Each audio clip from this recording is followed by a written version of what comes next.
Everyone, आज हम लोग विजन आईएएस की मंथली मैगजीन करने वाले हैं जून की मंथ की, और ये इस सीरीज़ की लास्ट वीडियो होने वाली है। आज हम लोग जो हमारा बच गया था वो कंप्लीट करने वाले हैं। तो आज हम लोग science and technology and culture, ये दोनों टॉपिक्स आज हम कवर करेंगे। बाकी जो ये तीन हैं, ethics, schemes in news, places in news and personality in news, इनके लिए एक चीज़ समझो, हम जब जुलाई की मैगजीन कवर करेंगे ना, वहाँ पर जब हम एथिक्स का टॉपिक करेंगे, मैं वहीं पर आपको ये दो टॉपिक्स करवा दूँगी। ठीक है, एथिक्स बहुत इंपॉर्टेंट है, बहुत ज़रूरी है कि आप करंट अफेयर से जुड़े रहो, करंट अफेयर्स आपको पता रहे, क्योंकि वही आपसे बनते हैं मेंस में क्वेश्चन। ठीक है, तो इस वजह से आप लोग टेंशन मत लेना, आई प्रॉमिस, ये मेरी रिस्पॉन्सिबिलिटी है कि मैं आपको करवाऊंगी। मैंने जून के मंथ से मैगजीन स्टार्ट करा दिया है, तो जून के मंथ से आप लोगों का करंट अफेयर एकदम टॉप नॉच तरीके से एकदम रहे, एकदम बढ़िया आपको याद रहे, वो मेरी रिस्पॉन्सिबिलिटी है। ठीक है, तो डोंट वरी एट ऑल। आज हम लोग करेंगे साइंस एंड टेक्नोलॉजी से, बाकी हम लोग सोशल इश्यूज़ तक कर चुके हैं। इन केस अगर आपने वीडियोस नहीं देखी है तो डिस्क्रिप्शन चेक कर लेना, डिस्क्रिप्शन में पूरी प्लेलिस्ट है जून की, वो आप फॉलो कर लेना। ठीक है, तो स्टार्ट करते हैं साइंस एंड टेक्नोलॉजी से। एंड आई नो कि क्या कहते हैं, जुलाई की मैगजीन रिलीज़ हो चुकी है, काफ़ी टाइम हो चुका है, मैंने अभी तक जून पे ही हम लोग अटके हुए हैं। I am really sorry for that. मैं पता है क्या, मैं आपको समझा नहीं सकती अपनी कंडीशन फ़िलहाल, ना आप लोग अभी समझ पाओगे। आई थिंक मैं ही नहीं समझा पाऊँगी अभी, तो मैं आई थिंक बाद में कभी आपको बताऊँगी एकदम विस्तार से कि क्यों मेरी वीडियोस टाइम से नहीं आती हैं, जबकि मैं बहुत कोशिश करती हूँ अपने एंड से कि मैं अपलोड कर सकूँ, टाइमली कंसिस्टेंट रहूँ, बट मैं मतलब समझा ही नहीं सकती अभी। ठीक है, बट डोंट वरी, मैं आपको करवा दूँगी। और जुलाई की जो मैगजीन आएगी ना, आई प्रॉमिस मैं उसको इतने अच्छे तरीके से कराऊँगी ना। मैंने हर एक टॉपिक के मेंस क्वेश्चन, उससे प्रीवियस ईयर क्या पूछा गया है, किस तरीके से क्वेश्चन फ्रेम हो सकते हैं, आप लोग अगर मैगजीन मेरी फॉलो करोगे जून के मंथ से पूरा एक साल का, आपके पास मेंस में लिखने के लिए इनफ कंटेंट होगा। ये मेरा प्रॉमिस है आपसे। आप मेंस के लिए कब आप प्रिपेयर हो जाओगे आपको खुद नहीं पता चलेगा, मैं इतने अच्छे तरीके से आपको कराऊंगी। ठीक है, एंड लास्टली, अगर आपको इकोनॉमी के नोट्स चाहिए तो आप कोशिश करना कि आपने ये 12th वीडियो, आई थिंक इस सीरीज़ का, इन 12th वीडियोस पे लाइक किया हो, इनको कमेंट किया हो, एंड मैं आप में से किसी एक को सिलेक्ट करके वो दे दूंगी। ठीक है, ऑब्वियसली जो गिव अवे के विनर्स हैं वो इसके बाद एक वीडियो आएगी इंपॉर्टेंट अपडेट करके, उस वीडियो में मैं आपको गिव अवे के जो विनर्स हैं वो, और जिन्होंने एक और जो मैंने बोल दिया कि इकोनॉमी की नोट्स अगर चाहिए आपको तो थ्रू आउट द वीडियो जिसने कॉमेंट किया हो, लाइक किया हो, उसको भी मिल जाएगा। जिसने सोशल इश्यूज़ वाला वीडियो देखा है उसको समझ आ रहा होगा। ठीक है, तो स्टार्ट करते हैं आज के पहले टॉपिक के साथ, हमारा साइंस एंड टेक्नोलॉजी का। तो अब फाइनली साइंस एंड टेक्नोलॉजी के पहले टॉपिक से स्टार्ट करते हैं, एग्जाम 4 मिशन। तो एग्जाम 4 मिशन रिसेंटली न्यूज़ में है, मतलब था, क्योंकि इस मिशन में इंडिया के जो एस्ट्रोनॉट थे, ग्रुप कैप्टन शुभांशु शुक्ला और 3 और एस्ट्रोनॉट उनके साथ स्पेस से सेफली वापस 15 जुलाई 2025 को रिटर्न आए थे। एग्जाम 4 एक कमर्शियल स्पेस फ्लाइट मिशन है जो स्पेस ट्रैवल और इंटरनेशनल कोलैबोरेशन को प्रमोट करता है। इस मिशन से इंडिया का स्पेस एक्सप्लोरेशन प्रोफाइल और एस्ट्रोनॉट के एक्सपीरियंस को बूस्ट मिलता है। ठीक है, इस वजह से ये चीज़ जो है न्यूज़ में बना हुआ है। नाउ अब ये जो मिशन था आपका, ये आपका 4th प्राइवेट एस्ट्रोनॉट मिशन है आईएसएस के लिए, जो यूएस की प्राइवेट कंपनी एक्सिम स्पेस ने नासा और स्पेस एक्स के कोलैबोरेशन से कंडक्ट किया है। ठीक है, ये 14 डे का मिशन था, जिसमें आपका स्पेस एक्स ड्रैगन स्पेसक्राफ्ट को फैल्कन 9 रियूजेबल लॉन्च व्हीकल के थ्रू नासा के कैनेडी स्पेस सेंटर फ्लोरिडा से लॉन्च किया गया था। ठीक है, एस्ट्रोनॉट में इंडिया से आपके शुभांशु शुक्ला थे, इसके साथ साथ यूएस के एस्ट्रोनॉट थे, पोलैंड के थे, हंगरी के थे, इनके नाम आपको पता होने चाहिए। ये पूछा जा सकता है कि एग्जाम 4 में कौन कौन से एस्ट्रोनॉट थे, वो कौन से कंट्री को बिलोंग करते थे, तो इस तरीके के क्वेश्चन जो है प्री में बन जाते हैं, तो इस वजह से आपको ये पता होना चाहिए। ठीक है, इस मिशन का एम ये था कि हर पार्टिसिपेटिंग नेशन के लिए पहली बार ह्यूमन स्पेस फ्लाइट एक्सपीरियंस देना, और एग्जाम 4 हर नेशन की आईएसएस पर पहली गवर्नमेंट स्पॉन्सर फ्लाइट भी मार्क करता है। इस मिशन में 60+ साइंटिफिक स्टडीज की गई, जिसमें microgravity experiments, human physiology, earth observation, imaging, ये सारी चीज़ें जो है इन सबको इंक्लूड किया गया। इसरो ने भी की रिसर्च जो है एग्जीक्यूट किया, जैसे क्रॉप ग्रोथ स्टडी, माइक्रोग्रेविटी का इम्पैक्ट कैसा रहेगा, क्या रहेगा, साइनोबैक्टीरिया और स्पेस में माइक्रो एल्गे के ग्रोथ, मेटाबॉलिक एक्टिविटी को स्टडी किया, उनके लाइफ, इन सारी चीज़ों को स्टडी किया। और साथ ही जो स्टेम है आपके, साइंस, टेक्नोलॉजी, इंजीनियरिंग, मैथमेटिक्स, वो आउटरीच एक्टिविटीज़ भी इंडियन स्टूडेंट्स के लिए कंडक्ट की गई। ठीक है, इस वजह से ये चीज़ जो है न्यूज़ में बनी हुई है। नाउ अब इस मिशन का इंडिया पर क्या सिग्निफिकेंस रहेगा, तो ये जो मिशन है ना, ये इंडिया के लिए काफ़ी ज़्यादा इंपॉर्टेंट रहा। ये जो आपका गगनयान मिशन जो था, उसके डेवलपमेंट के लिए वैल्यूएबल इनपुट देता है, जैसे मेडिकल ट्रेनिंग हो गया, फिजियोलॉजिकल प्रिपरेशन हो गया, क्रू ग्राउंड कोऑर्डिनेशन हो गया। आपका ग्रुप कैप्टन जो थे शुभांशु शुक्ला जी, वो भी गगनयान के 4 सिलेक्टेड एस्ट्रोनॉट में से थे, तो इस वजह से ये इंपॉर्टेंट हो गया। ये जो मिशन था ये स्पेस डिप्लोमेसी को भी बूस्ट करता है, इसरो के global collaboration, NASA, ESA, private firms उनको हाईलाइट करता है, इंडिया के स्पेस इकोसिस्टम को डेवलप करने में हेल्प करता है। और जो हमारा भारतीय अंतरिक्ष स्टेशन, ये जो प्लान है ना, इसके प्लान पे के साथ अलाइन करता है। साथ ही इंडियन एस्ट्रोनॉट का स्पेस में जाना बहुत ही ज़्यादा प्राइड की बात है और यूथ को काफ़ी ज़्यादा मोटिवेट करता है स्टेम करियर को ऑप्शन चूज करने के लिए, ठीक है। तो ये था। इसके बाद है major obstacles for India in launching a manned space mission. तो इंडिया के लिए जो मैन्ड स्पेस मिशन होता है वो लॉन्च करने में मेजर ऑब्स्टेकल्स जो है वो टेक्नोलॉजिकली भी और लॉजिस्टिकली भी हमें दोनों तरीके से देखने को मिलते हैं। तो टेक्नोलॉजिकली अगर बात करें तो लाइफ सपोर्ट सिस्टम जो है, लाइफ सपोर्ट सिस्टम को air regeneration, temperature control, waste recycling और फूड स्टोरेज इंश्योर करना होता है। रेडिएशन प्रोटेक्शन भी ज़रूरी है क्योंकि लो अर्थ ऑर्बिट के बियॉन्ड कॉस्मिक रेडिएशन और सोलार पार्टिकल जो है वो इवेंट जो है हेल्थ रिस्क क्रिएट करते हैं, ठीक है। साथ ही जो स्पेसक्राफ्ट है, spacecraft re entry and thermal protection भी जो है ये भी थोड़ा चैलेंजिंग है। टेम्परेचर 7000 फ़ारेनहाइट तक जा सकता है due to atmospheric compression. Launch vehicle reliability, human related rockets, उनके लिए ना स्ट्रिक्टर सेफ्टी स्टैंडर्ड डिमांड करती है, इंक्लूडिंग कंट्रोल्ड एसेंट हो गया, अबॉर्ट सिस्टम्स और रीयूजिबिलिटी हो गया।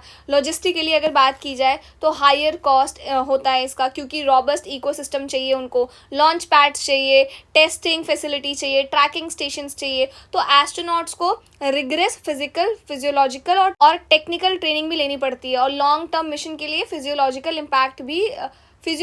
इम्पैक्ट के कंसर्न्स भी होते हैं। तो ये चैलेंजेस हैं।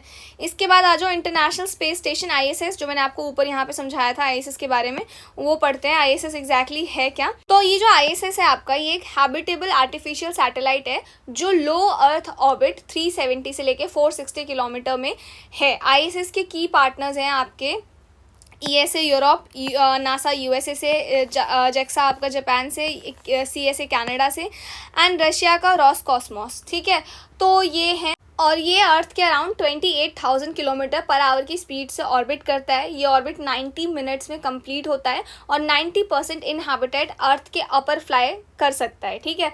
इसका पहला कंपोनेंट जो है वो 1998 में लॉन्च हुआ और ये 2030 तक वर्किंग लेबोरेटरी और आपका आउटपोस्ट बना रहेगा, ठीक है। इसके बाद आ जाओ गगनयान प्रोग्राम। तो ये तो हमें पता है इंडिया का first human space flight mission था जो 2018 में अप्रूव हुआ था। 3 मेंबर्स को ले जाना था, ऑर्बिट ऑफ 400 किलोमीटर LEO, इतना ऊपर तक 3 दिन के लिए और 3 दिन में फिर उसको वापस भी लाना था, ठीक है। फिर ये कॉम्पोनेंट है इसके लॉन्च व्हीकल मार्क 3 के जो यूज़ हुआ था गगनयान मिशन में, इसको एक बार रीड कर लेना। फिर इसके बाद आ जाओ यहाँ पे भारतीय अंतरिक्ष स्टेशन, इसके बारे में समझते हैं। तो ये जो भारतीय अंतरिक्ष स्टेशन है ये जो है इंडिया का प्लान्ड स्पेस स्टेशन होगा। 400 से 450 किलोमीटर ऑर्बिट में 5 मॉड्यूल्स के साथ फर्स्ट बेस मॉड्यूल 2028 में लॉन्च होगा और ये जो BAS है ये 2035 तक ऑपरेशनल रहेगा, ठीक है। नाउ इंडिया के लिए EXIM-4 मिशन कोलैबोरेशन से गगनयान मिशन के लिए टेक्नोलॉजिकल लर्निंग एक्सेलरेट होती है। साथ ही future long term duration space flight के लिए क्रिटिकल ह्यूमन कैपिटल और इंफ्रास्ट्रक्चर भी बिल्ड होता है। ये मिशन इंडिया के स्पेस इकोसिस्टम को स्ट्रेंथन करने और ग्लोबल स्पेस कोलैबोरेशन को एनहांस करने में भी हेल्प करता है, ठीक है। नाउ इसके बाद है छोटी छोटी न्यूज़, इनको देखते हैं फटाफट से। पहला है science and technology S&T clusters initiative. तो ये जो है आपका science and S&T clusters initiative 2020 में ये लॉन्च हुआ था। Prime minister science technology and innovation advisory council इसके रिकमेंडेशन के बेसिस पर, ठीक है। इसका एम है academic institution, research and development organisation, industry और लोकल गवर्नमेंट जैसे स्टेक होल्डर्स को एक प्लेटफॉर्म पर लाना ताकि demand driven solutions innovative ideas के थ्रू डेवलप किया जा सके। इनिशिएटिव जो है आपके वो क्या कहते हैं कस्टम बेस्ड अप्रोच पर ऑपरेट हो और regional science and technology problems जो है सॉल्व करने पर फोकस करे। नोडल इम्प्लीमेंटिंग एजेंसी कौन सी है? Office of principal scientific advisory PSA जो है आपका कैबिनेट सेक्रेटरी के अंदर काम करता है, ठीक है। ये काफ़ी इंपॉर्टेंट था आपके लिए। इसके बाद है critical and emerging technologies index. तो इस इंडेक्स को लॉन्च किया गया है जिससे 25 कंट्रीज को एक्सेस किया जाता है अक्रॉस 5 टेक्नोलॉजी सेक्टर। कौन कौन से हैं वो technology sector? AI, biotechnology, semiconductor, space and quantum, ठीक है। तो ये हार्वर्ड कैनेडी स्कूल के द्वारा पब्लिश किया जाता है। ये नाम आपको ध्यान रखना है, ये पूछा जाएगा आपसे, ठीक है। ये जो इंडेक्स है ना, ये हर टेक्नोलॉजी सेक्टर को डिफाइन करने के लिए 6 क्राइटेरिया यूज़ करता है, जैसे कि geopolitical significance, systematic leverage, GDP contribution, dual use potential, supply chain risk and time to maturity. ठीक है। इसके बाद इसकी फाइंडिंग्स क्या रही हैं? तो इसकी फाइंडिंग्स ये रही हैं, इंडिया मोस्ट सेक्टर्स में टॉप 3 यूएस, चाइना, यूरोप से सिग्निफिकेंटली पीछे है, और सेमीकंडक्टर टेक्नोलॉजी में स्पेशली इंडिया बहुत ज़्यादा पीछे है, ठीक है। इसके बाद आ जाओ, quantum entanglement based communication achieved. DRDO और आईआईटी दिल्ली जो है, इन्होंने quantum entanglement based free space communication achieve किया है, जिसमें आपका 1 किलोमीटर डिस्टेंस पर free space optical link use करके क्वांटम सिक्योर कम्युनिकेशन जो है वो डिमॉन्स्ट्रेट किया गया है। पहले इसरो ने 2021 में 300 मीटर का फ्री स्पेस जो है ये डिमॉन्स्ट्रेट किया था। और ये जो है ना, ये design and development of photonic technologies for free space quantum की डिस्ट्रीब्यूशन QKD ऑफ DRDO इसका पार्ट था, और इसमें आपका क्वांटम बिट एरर रेट जो है 7% से कम रहा, तो ये अच्छी बात है। नाउ ये है क्या QKD? ये क्वांटम कम्युनिकेशन टेक्नोलॉजी है जो क्वांटम मैकेनिक्स और क्रिप्टोग्राफी पर बेस्ड है। क्वांटम मैकेनिक्स ये जो है, ये आपका एक्सट्रीमली स्मॉल ऑब्जेक्ट्स के पार्टिकल और वेव कैरेक्टरिस्टिक्स को शो करता है, और इसी वजह से इसे फिजिसिस्ट जो है वो वेव पार्टिकल डुअलिटी भी कहते हैं। नाउ तो क्वांटम एंटेंगलमेंट बेस्ड कम्युनिकेशन के की प्रिंसिपल्स में 2 चीज़ें हैं। पहला तो है आपका क्वांटम एंटेंगलमेंट। ये प्रिंसिपल कहता है कि एक ही ओरिजिन के पार्टिकल्स जो कभी कनेक्टेड थे हमेशा कनेक्टेड रहते हैं, चाहे वो कितनी भी दूरी पर क्यों ना हो, ठीक है। दूसरा है आपका क्वांटम क्रिप्टोग्राफी। ये आपका ये कहता है, ये इंक्रिप्शन टेक्निक डेटा को सिक्योर करने और ट्रांसमिट करने के लिए यूज़ किया जाता है, ठीक है, जिससे हैक करना प्रैक्टिकली थोड़ा इम्पॉसिबल हो जाता है। तो ये था। इसके बाद आ जाओ, नेक्स्ट है हमारे पास फाइबर ऑप्टिक ड्रोन्स। तो फाइबर ऑप्टिक ड्रोन्स ये रिसेंटली रशिया यूक्रेन कॉन्फ्लिक्ट में यूज़ किया गया, और ड्रोन वॉरफेयर में गेम चेंजर माना जा रहा है ये, क्योंकि ये इलेक्ट्रॉनिक वॉरफेयर के अगेंस्ट रेजिस्टेंट है। ये ड्रोन्स ऑपरेटर से लॉन्ग फाइबर ऑप्टिक केबल्स जो कि अप टू 20 किलोमीटर तक है, उससे आपका कनेक्टेड होते हैं रेडियो लिंक्स की जगह, और fibre optic cable glass tubes का कलेक्शन होते हैं जो थिन हेयर्स जैसे स्पन होते हैं, और फास्टर स्पीड्स, लॉन्गर डिस्टेंस और साइमल्टेनियस कम्युनिकेशन को सपोर्ट करते हैं। रेडियो लिंक ना होने की वजह से ये ड्रोन्स जो हैं ये काफ़ी सही है, ठीक है। इसके बाद आ जाओ नीचे, नेक्स्ट है हमारे पास Dhruva digital hub for reference and unique virtual address. ये आपका एक national level digital public infrastructure है, जिससे डिपार्टमेंट ऑफ पोस्ट डेवलप कर रहा है। कौन डेवलप कर रहा है? Department of post, very important, जिससे हर घर के लिए इंडिया में यूनिक डिजिटल एड्रेस प्रोवाइड किया जा सके। इसका एम है एड्रेस इंफॉर्मेशन मैनेजमेंट को फाउंडेशनल पब्लिक इंफ्रास्ट्रक्चर के रूप में रिकॉग्नाइज करना, जो effective governance, inclusive service delivery और बेटर यूजर एक्सपीरियंस में हेल्प करता है, ठीक है। ये जो है ना, ये ध्रुवा बेसिकली ये आपका 2 की लेयर्स से बना है, ठीक है। पहला तो डिजिटल पोस्टल इंडेक्स नंबर। तो डिजिटल पोस्टल इंडेक्स नंबर जो है ये आपका 10 डिजिट का अल्फा न्यूमेरिक कोड जो ज्योग्राफी कोऑर्डिनेट रिप्रेजेंट करता है, ठीक है, और इंडिया को 4x4 मैट्रिक ग्रिड में डिवाइड करता है। दूसरा है आपका डिजिटल एड्रेस लेयर। ये क्या करता है? ये यूजर सेंट्रिक और कंसेंट बेस्ड सिस्टम को डिजिपिन पर बिल्ड करता है, जिसमें यूजर कस्टमाइज्ड लेबल क्रिएट कर सकते हैं। साथ ही इधर आ जाओ नीचे, थोड़ा फीचर इसके, तो ये privacy and security, interoperability, scalability, transparency and accountability और इनोवेशन फ्रेंडली इन्वायरमेंट भी शामिल करता है, ठीक है। अब इसके बेनिफिट्स क्या हैं सिटीजन्स के लिए, प्राइवेट सेक्टर के लिए, गवर्नेंस के लिए, ये आप लोग एक बार रीड कर लेना, ठीक है। इसके बाद है Tianwen-2 प्रोब। तो ये बेसिकली चाइना ने Tianwen-2 प्रोब लॉन्च किया है, जिसका एम है मार्स के पास एस्टेरॉइड जो है उनके सैंपल्स कलेक्ट करना और मेन बेल्ट को एक्सप्लोर करना, ठीक है, जो मार्स से भी दूर है। और पहला Tianwen-1 जो था, पहला Tianwen-1 प्रोब 2021 में मार्स पर लैंडर, ऑर्बिटर और रोवर उसके साथ लैंड हुआ था। आने वाले मिशन में Tianwen-3 वो मार्स से सैंपल्स अर्थ पर लाने के लिए है, और Tianwen-4 जो है वो जुपिटर एक्सप्लोर करने के लिए प्लान कर रहा है चाइना, ठीक है। और Tianwen-2 जो है ना आपका, वो लॉन्ग मार्च 3B रॉकेट इसके द्वारा लॉन्च हुआ है, ठीक है, तो ये पता होना चाहिए आपको। नेक्स्ट है हमारे पास India's first gene edited sheep produce. तो इंडिया की फर्स्ट जीन एडिटेड शीप जो है कश्मीर यूनिवर्सिटी के रिसर्चर्स ने ICAR से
मिला हमको इन सब के जो भी हम लोग स्क्रिप्चर्स वगैरह पढ़ते हैं उनमें। और विजयनगर और ब्राह्मणी किंगडम ईरान और इराक से हॉर्सेस और ये क्या कहते हैं गोवा पोर्ट के थ्रू इंपोर्ट करते थे, ठीक है।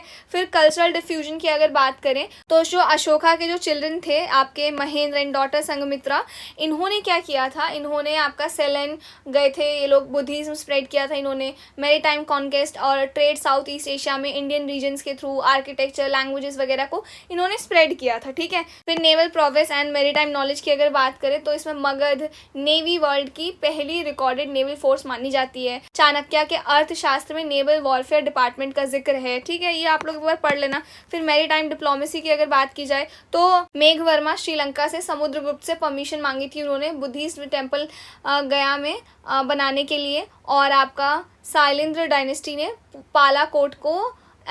पालाकोट को एम्बेसीज भेजी और नालंदा में मोनेस्ट्री बनाने की परमिशन मांगी थी उन्होंने, ठीक है। तो ये है फिर गवर्नमेंट की टाइम टू टाइम इनिशिएटिव्स भी रहे हैं मैरीटाइम हेरिटेज को प्रिजर्व करने के लिए, रिक्लेम करने के लिए। नाउ आपके लिए प्री के पर्सपेक्टिव से ये जानना ज़रूरी है कि कुछ फेमस पेंटिंग्स हमें जो अजंता के केव्स में देखने को मिली वो, ठीक है। तो इनके नाम आप लोग एक बार देख लेना। इसके बाद आ जाओ न्यूज़ इन शॉर्ट्स, छोटे छोटे न्यूज़ेज हैं, फटाफट इनको देखते हैं। Emblems and names prevention of improper use act 1950। तो इस एक्ट का जो एम है वो कुछ एम्बलम्स और नेम्स को गलत इस्तेमाल उनका होने से रोकने, जैसे प्रोफेशनल, कमर्शियल, ट्रेडमार्क या पेटेंट्स के लिए बिना सेंट्रल गवर्नमेंट की परमिशन के आप नहीं यूज़ कर सकते, ठीक है। तो उसके लिए इसको लाया गया था। इसमें आपका एम्बलम, उसका मतलब होता है एम्बलम जैसे कोई सील, कोई फ्लैग, ये सारी चीज़ें जो हैं उनको आप लोग यूज़ नहीं कर सकते। ये एक्ट पूरे इंडिया पर लागू होता है और इंडियन सिटीजन्स के लिए अब्रॉड में भी ये एक्ट लागू होता है, ठीक है। तो रिसेंटली सुप्रीम कोर्ट ने एक जो है प्ली जो है वो डिसमिस कर दिया है जो फ्रीडम फाइटर के लेगेसी को ऑनर करने से रिलेटेड था, तो इस वजह से ये न्यूज़ में बना हुआ है। इसके बाद आ जाओ नेक्स्ट, प्रोटेक्शन अंडर एम्बलम्स। अब इसके अंदर ना क्या क्या चीज़ें प्रोटेक्टेड हैं, किन किन चीज़ों का आप इस्तेमाल नहीं कर सकते, यहाँ पे आप पढ़ लेना एक बार। किन किन पर्सनैलिटीज़, उनकी इमेजेस का आप इस्तेमाल नहीं कर सकते, कौन कौन सी इंपॉर्टेंट इंस्टीट्यूशन बिल्डिंग्स हैं, ऑर्गेनाइजेशन है, इंटरनेशनल ऑर्गेनाइजेशन है, ये एक बार आप लोग रीड कर लेना, ठीक है। ये वैसे ना प्री में आएगा ना मेंस में, but just for your knowledge आपको पता होना चाहिए। और अगर आएगा भी तो आपके पास इतनी कॉमन सेंस है कि आप वो करके आ जाओगे, ठीक है। इसके बाद है कुंभकोणम वर्टिलाई एंड थोवालाई मनिक्का मलाई। तो ये जो दोनों चीज़ें हैं, एक तो कुंभकोणम वर्टिलाई और एक ये थोवालाई मनिक्का मलाई, आई एम सॉरी अगर मैं गलत प्रोनाउंस कर रही हूँ, इनको तमिलनाडु से रिसेंटली जोग्राफिकल इंडिकेशन टैग मिला है। कुंभकोणम जो है ना ये आपका एक बेटल यानी कि पान लीफ है जिसको आपका कावेरी रिवर के बेसिन पे उगाया जाता है और ये अपनी एंटीऑक्सीडेंट और एंटी इन्फ्लेमेटरी प्रॉपर्टीज़ के लिए जाना जाता है, ठीक है। जबकि आपका जो ये थोवलाई है ये जो है आपका ये फ्लावर्स, मतलब इसमें फ्लावर्स को इस तरीके से फोल्ड और अरेंज किया जाता है कि वो जेम स्टोन जैसे दिखते हैं, ठीक है। साथ ही अब बात करते हैं जीआई टैग की। तो जीआई टैग आपका उन प्रोडक्ट्स को दिया जाता है जिनका स्पेसिफिक जोग्राफिकल ओरिजिन और यूनिक क्वालिटीज़ होती हैं, ठीक है। और ये geographical indication of goods registration and protection act 1999 के अंदर आता है। जीआई टैग 10 साल के लिए वैलिड होता है और आपका रिन्यू भी किया जा सकता है। इंडिया में इसको department of promotion of industry and internal trade जो ministry of commerce and industry के अंदर आता है वो प्रोवाइड करता है, ठीक है। तो ये आपको पता होना चाहिए। नाउ यूपी के पास सबसे ज़्यादा जीआई टैग्स हैं, ये भी आपको पता होना चाहिए, ठीक है, प्री के लिए इंपॉर्टेंट है। नेक्स्ट है हमारे पास वर्ल्ड टेस्ट चैंपियनशिप। तो साउथ अफ्रीका ने अभी रिसेंटली ये वर्ल्ड टेस्ट चैंपियनशिप जो है ये जीता है ऑस्ट्रेलिया को हरा के, जो आपका डिफेंडिंग चैंपियन था। WTC 2019 में शुरू हुआ था और इसमें टॉप 9 टेस्ट प्लेइंग टीम्स खेलती हैं। हर टीम 3 होम और 3 अवे सीरीज खेलती हैं। हर मैच आपका पॉइंट्स देता है। हर सीरीज में 2 से 5 टेस्ट मैचेस होते हैं और टॉप 2 टीम्स जो है पॉइंट परसेंटेज के बेसिस पर फाइनल में खेलती है और चैंपियंस बनती है, ठीक है। तो कुछ इस तरीके का है, आपको बस ये पता होना चाहिए कौन जीता है आपका और इसको कब शुरू किया गया था, दैट्स इट। इसके अलावा और अगर आप लोगों का कोई डाउट है तो बताना मेरे को कॉमेंट सेक्शन में। Thank you so much for all these lovely comments. Notes की चिंता मत करना, सोशल इश्यूज़ और ये साइंस एंड टेक्नोलॉजी और ये कल्चर, इनके नोट्स आपको टेलीग्राम चैनल पे बहुत जल्द मिल जाएंगे। और कोई डाउट हो तो प्लीज़ बताना मेरे को। और अब हम लोग जुलाई की सीरीज स्टार्ट करेंगे, बट उससे पहले एक वीडियो आएगी इंपॉर्टेंट अपडेट करके, जिसमें मैं गिव अवे के जितने भी विनर्स हैं मैं वो अनाउंस कर दूंगी। और उनके अलावा अगर आप लोगों को भी इकोनॉमी के नोट्स चाहिए तो वो आप लोग कैसे डाउनलोड कर सकते हो मैं वही बता दूंगी आप लोगों को। कोई डाउट हो तो बताना मेरे को। और नोट्स वगैरह टेलीग्राम चैनल पर मिल जाएंगे, टेलीग्राम चैनल का लिंक डिस्क्रिप्शन में मिल जाएगा। And I will see you in the next video.